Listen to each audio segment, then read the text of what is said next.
O fato é, se você investe R$ 100 por mês em 18 anos, quando o seu filho tiver 18 anos, você vai ter mais ou menos R$ 70 mil. Ah, mas R$ 70 mil não é um valor tão grande. Não é. E aí entra um ponto que o Gustavo Cerbasi fala muito no livro também.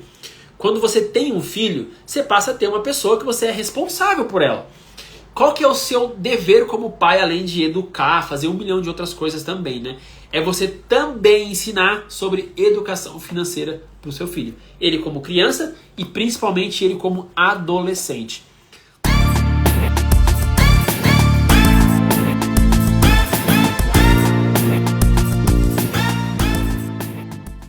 Olá, boa noite a todos que estão acompanhando essa live aqui. Falando hoje novamente sobre casais inteligentes enriquecem juntos, parte 2 desse livro.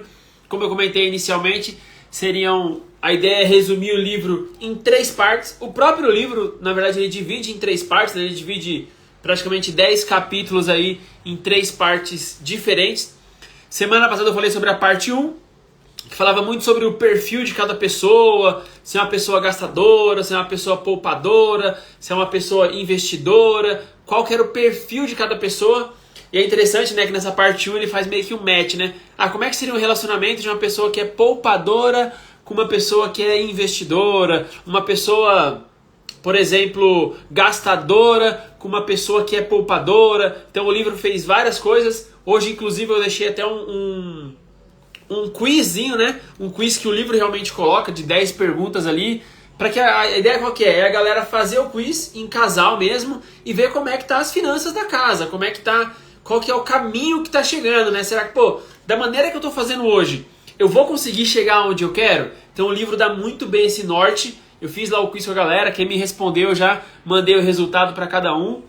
E essa foi a primeira parte do livro, né? A segunda parte, ela é muito interessante porque ela já vai para uma parte mais prática, né? Então a primeira ele fala muito de perfil, na segunda ele já entra realmente na parte prática, aí falando de quem tá namorando, de quem tá noivo, de quem já é casado, ele fala até de quem é recém-casado e de quem passa a ter filhos, né? Que aí também já muda muita coisa, né? E aí ele começa a dar, assim, muitos conselhos, existem muitos pontos de reflexão sobre muitas coisas que inclusive eu já falo no meu Instagram, coisas que eu falo em outros temas até de live. É até interessante porque assim, né, como eu comentei na semana passada, eu nunca tinha lido o livro realmente fisicamente, pegado e lido, né? Eu tinha visto já vários resumos, já tinha ouvido, né, o audiobook, tinha participado de palestras sobre o livro, mas nunca tinha lido ele realmente fisicamente.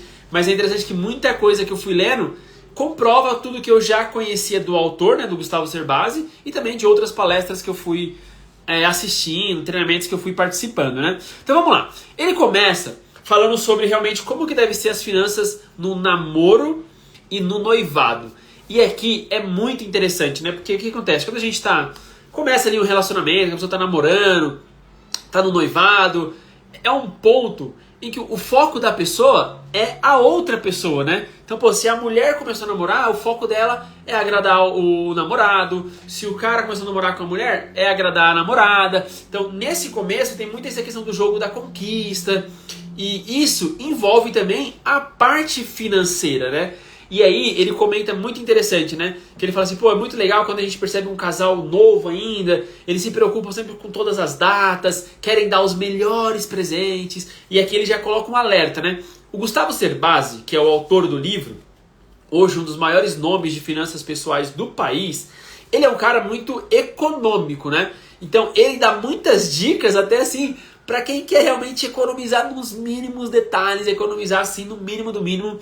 Eu não concordo muito com toda a economia, eu acho que faz parte, mas eu acho que ele vai nos mínimos detalhes incríveis. Por exemplo, quando ele fala assim, o casal começou a namorar, você não tem que se preocupar em dar presente toda hora, em comprar tudo do melhor, vocês têm que já pensar realmente em economizar, em investir. E aqui ele dá um ponto de alerta muito bacana, né? Porque ele fala assim, se você tem uma mentalidade de que você quer economizar, você quer investir para o teu futuro, como que a pessoa que você está se relacionando analisa esse fato? Como que essa pessoa enxerga isso que você está enxergando? E ele coloca alguns pontos de atenção que é muito interessante você pensar, né? Pô, será que você já no namoro é uma pessoa poupadora e você já percebe que a outra pessoa não é? E aqui ele começa a mostrar que deveria já haver conversas da parte financeira para que não tenha discussões no futuro. Então ele fala muito assim, pô, o namoro é a hora que você está conhecendo a pessoa. É a hora que você está entendendo se aquela pessoa é quem você realmente quer para o futuro. E aqui ele coloca que principalmente esse fato de finanças tem que ser muito bem avaliado. E é o que a maioria das pessoas não avaliam, né? Então as pessoas percebem, pô, a pessoa é uma pessoa boa, uma pessoa trabalhadora, elas colocam várias coisas ali no checklist dela, mas raramente colocam a parte financeira se a pessoa consegue lidar bem com gastos, com realmente pensando no futuro, né? E ele coloca que isso é algo extremamente importante. Ele fala também aqui um ponto muito bacana, que é até assim, uma polêmica que aconteceu nos últimos dias, né? Ele fala assim, pô, a pessoa começa a namorar, e aí qual que é o normal? É o normal que o homem sempre pague tudo pra mulher, né? Ele entra naquela polêmica ali do Caio Castro, que aconteceu nos últimos meses aí, que o Caio Castro falou que não pagava, não gostava de dividir a conta e tal. Ele entra nessa polêmica, mas ele entra de uma forma meio suave, sabe? Ele diz assim, se vocês já estão namorando, já é algo que já está duradouro, é importante ambos terem noção dos gastos, ambos terem acordos bem definidos. Por quê? Porque é um namoro. Então, como é um namoro, pode ser que não dê certo. Então, ambas as partes têm que arcar também com gastos que vão acontecer durante o relacionamento. Então, ele dá muitas dicas para que os namorados dividam gastos em vários pontos durante o relacionamento. Ele também conta que é muito importante já analisar as datas comemorativas, né? Como eu falei, ele fala muito da parte econômica, realmente de economizar, né? E ele fala assim, pô, Dia dos Namorados e Natal são duas datas pico do capitalismo. Então são datas que as pessoas querem comprar, vão comprar coisas. Consequentemente, é uma data que tudo vai ficar mais caro. Isso é normal. O que ele fala? Se antecipe. Então, pô, eu não vou esperar chegar dia 10 de junho para comprar um presente de namorados no dia 12. Porque vai estar tudo muito caro. Vai ser mais complexo para comprar. Então ele dá uma dica para as pessoas se anteciparem 45 dias. Então se você sabe quando que é o aniversário, tenta se antecipar. Sabe quando que é realmente o dia dos namorados, que tudo fica mais caro? Se antecipa. Natal, se antecipa. Então ele dá essas dicas aí bem interessantes para quem quer economizar e gastar menos, principalmente nessa parte de presentes. Ele comenta também que quando você está namorando, já está indo para a parte de noivado, já está pensando em se casar, aqui é um momento em que as coisas mudam bastante, né? Ele fala o seguinte, primeiro, quando a pessoa está namorando, ela ainda vive na casa dos pais, normalmente, né? Então ele sempre frisa isso, né? É o curso normal, tem gente que mora sozinho e tal, mas normalmente a pessoa mora ainda com os pais, tem pouquíssimos gastos. Então ela tem, na teoria, um poder de ter mais dinheiro, um poder de investir mais, porque ele tem menos responsabilidade com gastos da casa. Ele até fala que nesse momento do namoro é extremamente importante, primeiro, as pessoas terem controle total das finanças. Então, pô, você começou a namorar, é importantíssimo que você já saiba controlar as suas finanças, que você estude sobre isso. E o segundo fato que ele dá uma dica que eu achei muito interessante, eu concordo plenamente com ele, ele fala que quando você está começando ali o namoro, você já tem que começar a investir em ações. Olha que interessante. Por que isso? Ele até comenta assim, no momento que você está no namoro, você tem muito jovem, você tem poucas responsabilidades. Se você investir errado e você perder uma parte do seu dinheiro, não é algo que vai afetar tanto a tua vida, quanto, por exemplo, uma família que já tem filhos, que tem tudo muito bem ajustado, e uma perca pode realmente influenciar muita coisa. Então ele fala, a gente fala muito disso, né? Que existe um tipo de custo que é um custo de aprendizado. Então, por mais que você assista vídeos, que você leia livros, que você faça cursos, faça mentorias, você vai ainda errar em alguns momentos na hora de você investir. Então, o quanto antes você fizer isso e com o menor dinheiro possível, melhor, porque você vai aprender ali na prática para depois você tomar decisões maiores, né? Então ele fala assim, começou a namorar, já começa a comprar ações para longo prazo. Muito bacana essa ideia dele. E eu falo isso para muitas pessoas, né? Começou a investir, ainda vai começar com reserva de emergência? Beleza, vai guardando o dinheiro ali simplesinho, mas mesmo assim, comece a comprar algumas ações para longo prazo. Por quê? Porque você vai aprendendo aos poucos. Mesmo que seja 1, 2, 3 ações por mês, vai gastar 20, 30, 40, 50 reais por mês para você ir aprendendo como tudo funciona. Aí ele chega num ponto que eu gosto muito, que é polêmico, que é o seguinte: pô, ficou noivo e agora começam a analisar os gastos para casamento, para moradia. Ele fala que aqui já é um ponto muito forte, porque muitas pessoas já esbarram aqui e param, né? Porque fala, putz, não tô pronto para casar. Não quero agora sair da casa dos pais, não quero agora ter esse tipo de gasto, não quero agora ter essas responsabilidades. Então aqui é um momento crucial de mudança. E ele fala muito forte, né? Que é nessa hora que muitas pessoas tomam decisões erradas. Por quê? Primeiro, casamento. Muitas se preocupam em fazer uma big de uma festa para a família. Não tô falando que é errado, tá? Eu gosto muito de festas, sabe disso? Quem me segue conhece que eu e a Luana, a gente curte muito festas. Mas qual que é o ponto? O problema acontece quando? Quando você usa tudo que você tem para fazer uma festa e ainda deixa gastos posterior ao casamento. E aí o que acontece? Você já entra num casamento endividado por causa de uma festa de casamento. Então aqui ele fala que você tem que avaliar muito bem. Ele mesmo, né? A história dele, ele fez uma big de uma festa, mas ele montou todo um planejamento antes e ele fala muito disso, né? Você quer uma festa grande? Então beleza, se planeja com 2 anos de antecedência, começa a investir esse dinheiro para que quando chegar na data você não tenha problemas financeiros. Então essa é uma dica muito importante. E aí ele entra no ponto que é: e agora? Eu vou me casar, estou noivo, vou me casar, o que eu vou fazer? Eu vou comprar uma casa, eu vou alugar uma casa ou eu vou construir uma casa?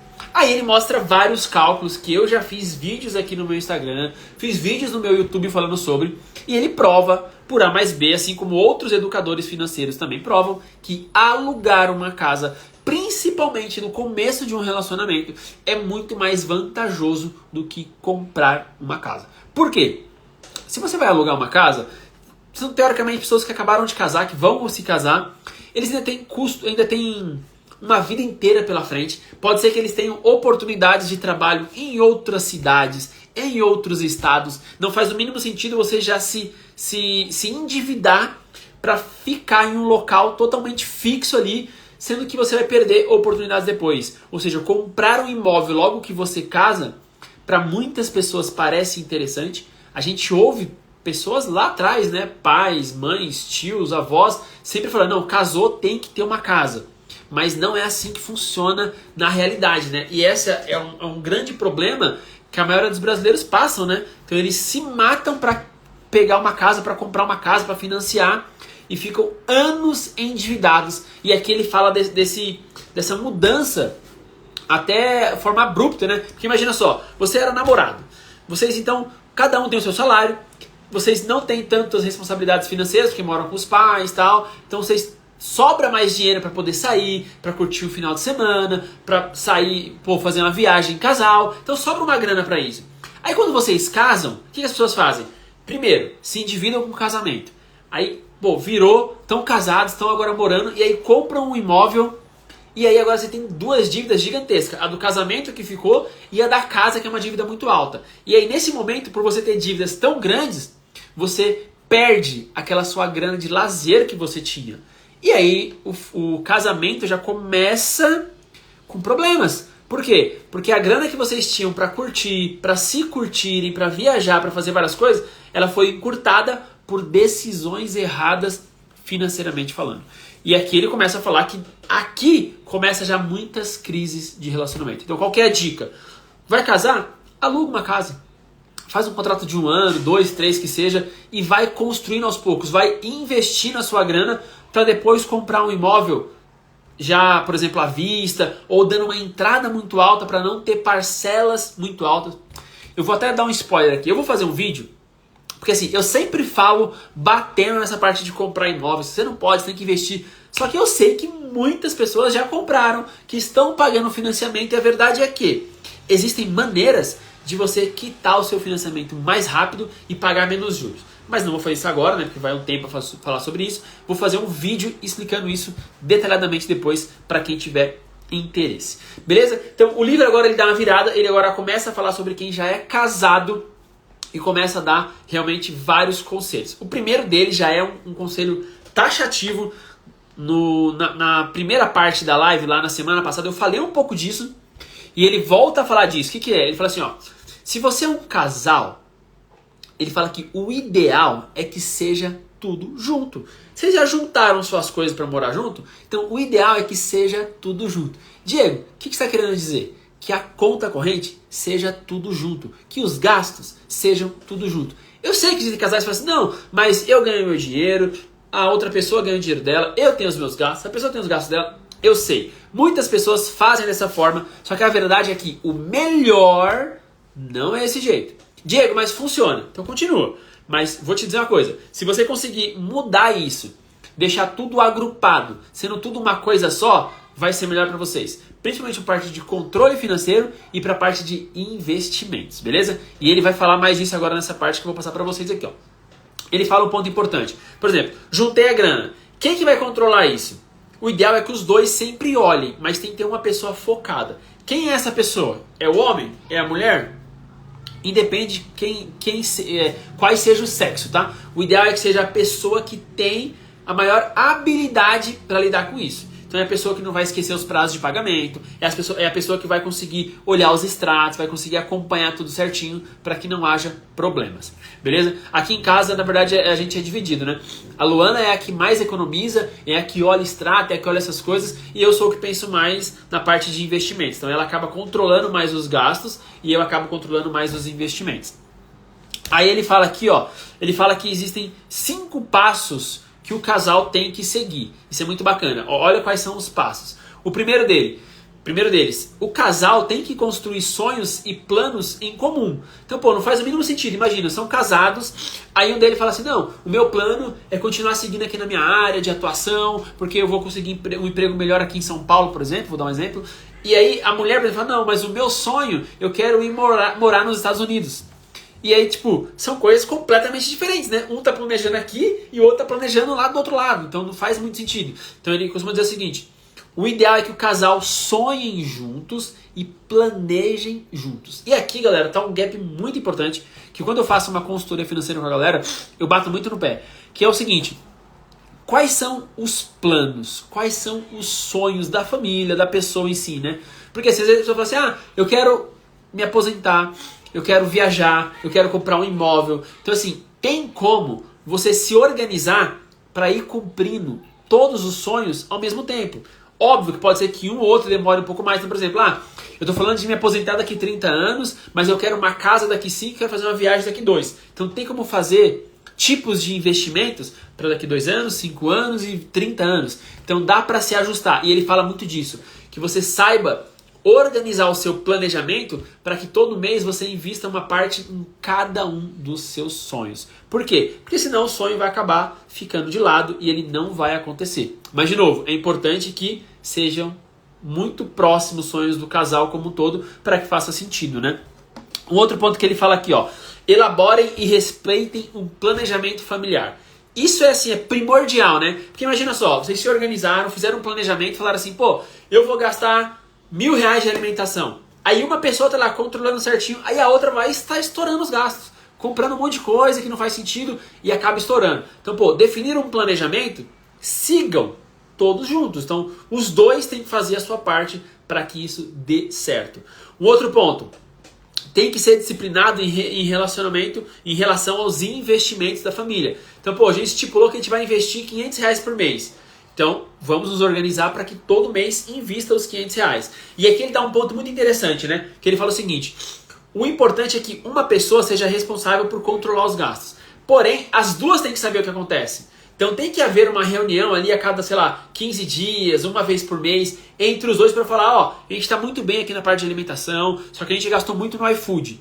A gente gastou muito com o Uber, então vamos parar os gastos do Uber porque esse mês vai estourar. Então esse tipo de bate-papo, ele tem que acontecer. Às vezes uma vez por semana, às vezes uma vez a cada 15 dias, ou uma vez por mês, ou a cada 2 meses para reajustar o orçamento. Pô, a gente percebeu aqui, ó, que todo mês está sobrando R$200 de alimentação. Então vamos diminuir o orçamento de alimentação, vamos pegar os R$200 e vamos alocar em investimentos, por exemplo, e outras coisas. E aí ele começa realmente a se organizar. Essa parte aqui da parte do casal é muito sobre controlar as finanças e reajustando mês após mês para quê? para conquistar os sonhos. Ele fala um detalhe muito importante. Pô, imagina que vocês se controlaram muito bem, investiu a parte que tinha para investir e sobrou, sei lá, 300 reais. O que faz com os 300? Vai investir? É uma opção. Você pode pegar os 300 e investir, mas ele dá uma dica muito interessante também.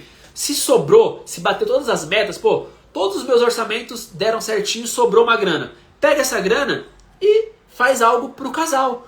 Vai para um cinema, vai sair, vai fazer uma viagem de 1, 2 dias que seja, vai curtir entre casal. Então qual que é a ideia? A ideia é tipo assim, ó, sempre que bater as metas, tenha um prêmio pro casal. Então isso é algo que deixa também tudo mais leve, sabe? Não ser só obrigação, obrigação, obrigação, corta gasto, corta gasto, corta gasto. Não, a ideia é que realmente viva. Isso é um ponto muito bacana. A gente faz muito isso aqui em casa também, né? Se a gente bate alguma meta, pô, não, vamos sair, vamos comemorar, vamos fazer alguma coisa. E isso faz todo sentido pro casal, porque senão acaba perdendo o que vocês tinham quando era namorado, né? Ele fala muito disso, né? Que o maior problema é quando casa e começa, por causa de dívidas, por causa de escolhas erradas financeiras, não ter dinheiro para sair, não ter dinheiro para o lazer para o casal, e aí o relacionamento vai começando a ficar muito monótono. Um outro ponto, manter as contas em dia, é o quarto ponto que ele coloca. Então é importante que o casal saiba manter as contas em dias, evite pagar contas em atraso para não ter juros e etc. De novo, ele é muito economista nos mínimos detalhes. E o quinto ponto, ele fala sobre celebrar as conquistas e metas financeiras, que é o que eu acabei antecipando aqui para vocês.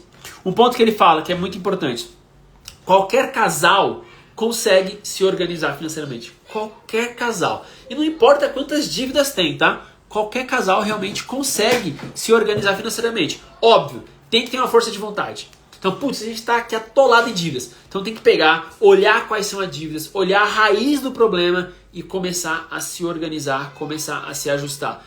No começo é chato? É muito chato. Controlar gastos é muito chatinho. Pô, tem que anotar isso, ficar olhando. Mas isso depois vai mudando, né? No começo é chato, mas depois vai diminuindo isso. Por quê? Você vai começando a pegar as manhas de fazer isso de forma mais rápida. Você vai começar a ver resultados. E aí as coisas mudam, né? Porque, pô, uma coisa é ser chato e não adianta nada. Outra coisa é ser chato, mas começar a me dar resultados e mudar realmente a vida das pessoas, né? De novo, finanças é o segundo maior motivo de divórcios no nosso país. Então, saber controlar, saber se organizar financeiramente é realmente um ponto extremamente importante para que não acabe um casamento, né? O que mais que ele coloca aqui? Importante, ó, ele colocou aqui sobre saber realmente colocar limites de gastos por categorias. Eu fiz uma live, acho que quarta-feira, falando sobre isso. Qual que é a ideia? Saber realmente se organizar. Eu tenho um limite de gasto para alimentação, um limite de gasto para transporte, um limite para educação, um limite para saúde. E assim, você colocar cada limite e saber controlar semana a semana. Ó, essa semana tá boa, essa aqui tá boa. Opa, já estourei o orçamento disso, então vou parar de gastar disso, vou gastar outra.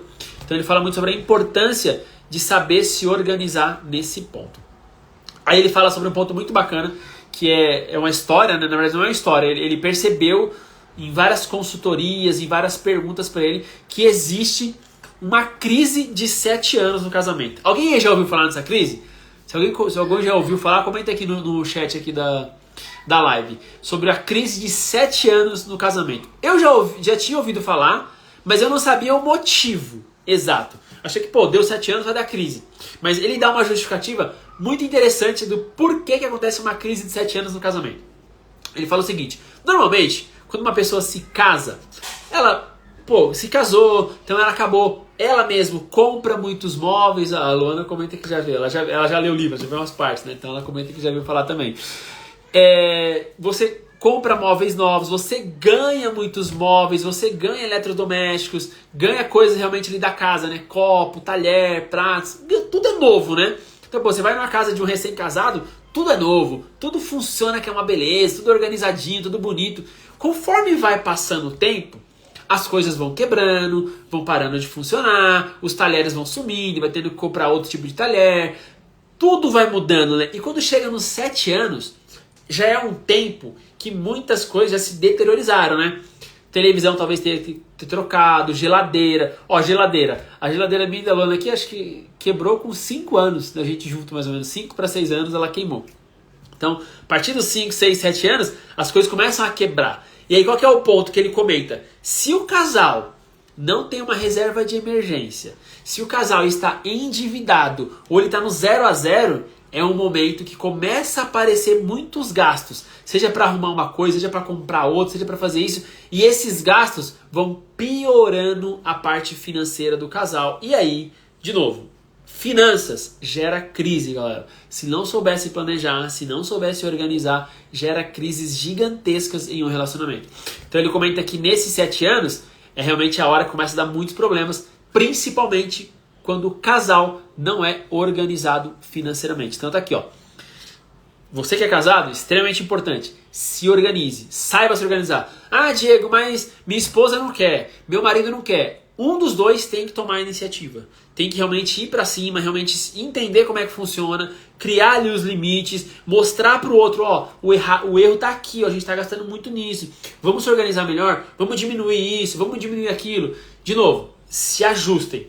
E detalhe, jamais deixe de ter o lazer, beleza? O lazer é extremamente importante. Se tiver que cortar gasto, corte de várias categorias. Se tiver que cortar do lazer, corta um pouco, mas não corta tudo do lazer, porque sem lazer acabou a vida praticamente para vocês. Beleza?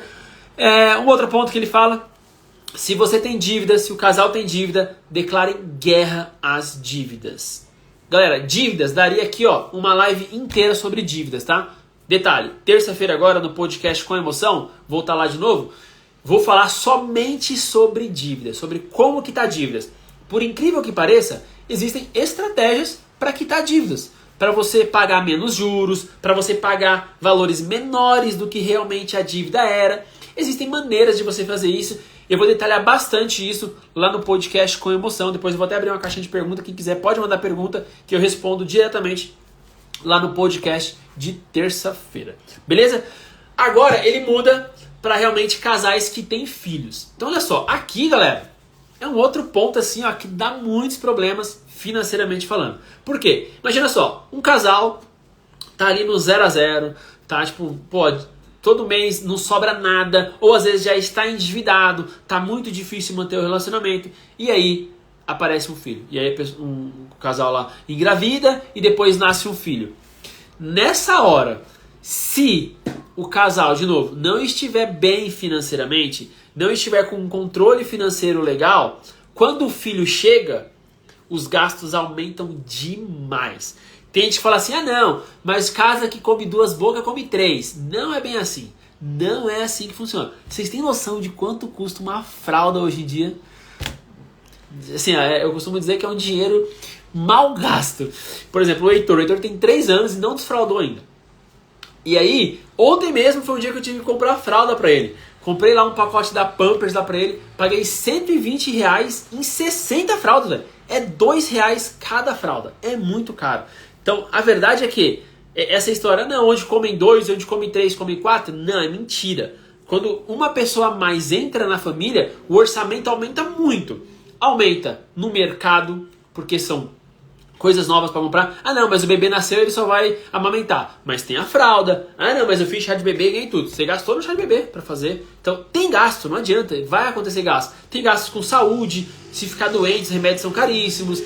Convênio de saúde. Então, pô, se a pessoa não tem um emprego que dá o convênio pro filho, vai ter que pagar um convênio. O convênio é caríssimo também, né? Um convênio meia boca, hoje em dia R$300, R$400 pra criança. Um convênio bom é mais de R$1.000. Então, os gastos aparecem, tá?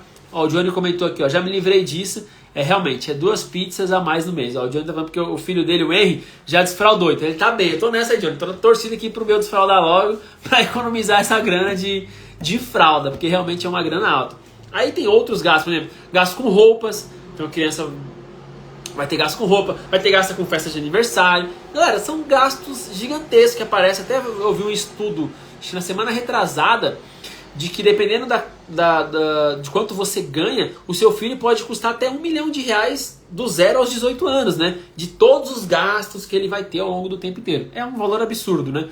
E a verdade é que, se o casal não estiver bem organizado financeiramente, vai ter problema quando o filho nascer. Então qual que é a dica do Gustavo Cerbasi aqui?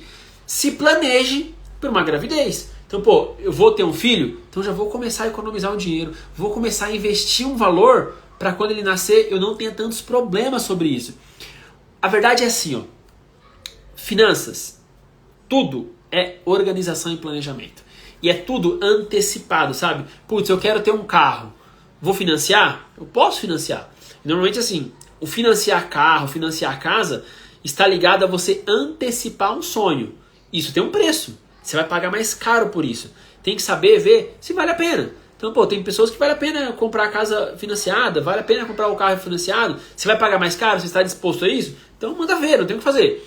Mas o ideal é o quê? Se planeje antes, para que você não pague tanto juros e você passe a receber juros quando você começa realmente a investir. E é algo que ele bate muito na tecla, né? E ele fala um ponto, né? Lembra, quando você era solteiro, namorando, você tinha mais dinheiro livre. Por mais que você ganhasse menos, né? Porque ele também fala disso. Conforme vai passando os anos, você vai ganhando mais. Isso é fato. Só que lá no começo, você tem menos responsabilidade financeira, você pode investir mais o seu dinheiro. Quando você se casa, você já tem outros gastos a mais. Então, teoricamente, o percentual que você investe, ele diminui. E quando nasce um filho, diminui mais ainda, porque os gastos aumentam. Então, por isso que o quanto antes você começar a investir, quanto antes você começar a se planejar para isso, melhor vai ser lá na frente para você, né? E aí ele entra em um ponto que eu acho muito bacana, que eu já falei sobre isso, já fiz live sobre isso, já fiz vídeo sobre isso, que é o seguinte: meu filho nasceu, eu posso dar várias coisas para ele, mas o que seria muito interessante, que é algo que o americano tem isso muito na cabeça, até esse é um dos motivos pelos quais 60% dos americanos investem em bolsa de valores, né? Mais de 60% na verdade, que é o quê? Quando o filho nasce, os pais deveriam começar a investir para aquele filho. Fazer uma poupança, que não é poupança, esquece não é poupança, mas realmente investir em ações, em fundos imobiliários, em coisas de longo prazo pro filho.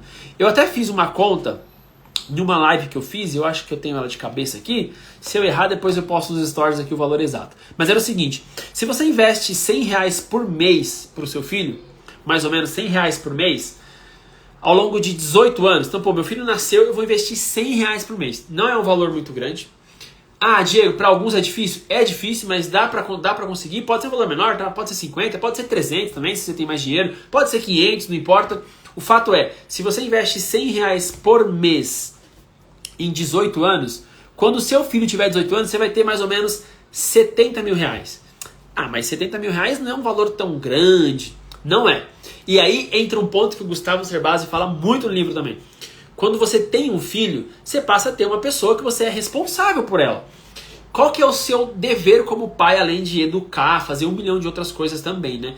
É você também ensinar sobre educação financeira para o seu filho. Ele como criança e principalmente ele como adolescente. Ele entra no ponto ali de dar dinheiro para criança, de saber controlar. Não vou entrar no mérito disso aqui para a live não ficar muito extensa. Mas qual que é o ponto? É você realmente saber como ensinar o teu filho sobre finanças, sobre investimentos. Olha que interessante. O Luiz Barsi, o maior investidor da Bolsa de Valores do país, ele tem hoje mais ou menos 5 bilhões de reais investido na Bolsa de Valores. Ele ganha em média 380 milhões de reais de dividendos por ano. Absurdo o valor que esse cara tem e o quanto ele recebe. E a filha dele, Luísa Barsi, ela quando adolescente, quando ela descobriu que o pai dela já era um bilionário, que tinha muita grana, porque ele vive de forma muito humilde, né? Ele tem muita grana, mas ele vive de forma muito humilde. É muito bacana a história dele. E aí o que ela percebeu? Ela, pô pai, você é milionário, bilionário, e você não me dá uma mesada? Como assim? Sabe o que ele fez pra ela? Ele falou o seguinte, eu vou te dar uma mesada, mas é o seguinte, eu vou te dar em ações. Ele comprou ações de uma empresa específica, se eu não me engano, foi da Klabin, eu não lembro qual que foi a ação agora da empresa, mas ele deu a ação de uma empresa pra ela. Não, acho que foi da Unipar. Não lembro. Independe. Ele deu várias ações para ela e essas ações rendiam o suficiente, mais ou menos R$300 por mês para ela. Então, os dividendos que a empresa pagava, ela recebia. E aí ele ensinou para ela, ó, é assim que funciona. Você pode pegar os R$300 e você pode gastar. Ou você pode pegar uma parte dos R$300 e comprar mais ações para que no mês que vem você não receba 300. Receba 305, 315, 400, isso vai aumentando. E foi o que ela aprendeu. Então ele ensinou para ela como investir, ela como adolescente, e hoje ela também já é uma das maiores investidoras na bolsa hoje em dia. Então qual que é o ponto? Você como pai, como mãe, tem que pensar em como você vai ensinar o teu filho sobre finanças e investimentos. Voltando ao exemplo que eu estava dando, com 18 anos, se você investir R$100 por mês, ao longo de 18 anos, seu filho vai ter 70 mil. Você pode dar valor para ele e falar, tá aqui, ó, 70 mil. Você pode fazer um intercâmbio, você pode fazer uma faculdade fora, você pode comprar um carro aqui no Brasil, você pode fazer uma faculdade aqui que vai estar totalmente paga. Você escolhe o que vai fazer. E você pode falar para ela, ou você começa a trabalhar, deixa os 70 mil investidos. Deixa eles investidos, rendendo aí 1% ao mês. Você vai ensinar como fazer isso, você já vai saber como é que faz. Você vai deixar esse dinheiro rendendo 1% ao mês. Quando você tiver 40 anos, 22 anos depois, lembra, 18 anos, ele com 70 mil não mexeu, deixou o dinheiro rendendo por mais 22 anos. Com 40 anos de idade, esses 70 mil vão virar R$1 milhão, o suficiente para que ele tenha uma renda de R$10 mil por mês. Ou seja, com 40 anos ele já vai estar aposentado, caso ele queira viver com essa renda. Se ele quiser uma renda maior, ele vai ter que gerar grana através de outras coisas para ter uma renda maior. Então, olha que interessante, né? Primeiro, você entender sobre finanças e investimentos, você entender sobre a importância de já investir para o teu filho, para que quando ele tenha 18 anos ele já tenha um valor para fazer alguma coisa ou montar uma empresa, para ele tomar algumas decisões. E se você souber ensinar isso para ele, ele pode deixar esse dinheiro ainda investido e se aposentar com 40, com 35, com 45 anos de idade. Tudo isso demanda o quê?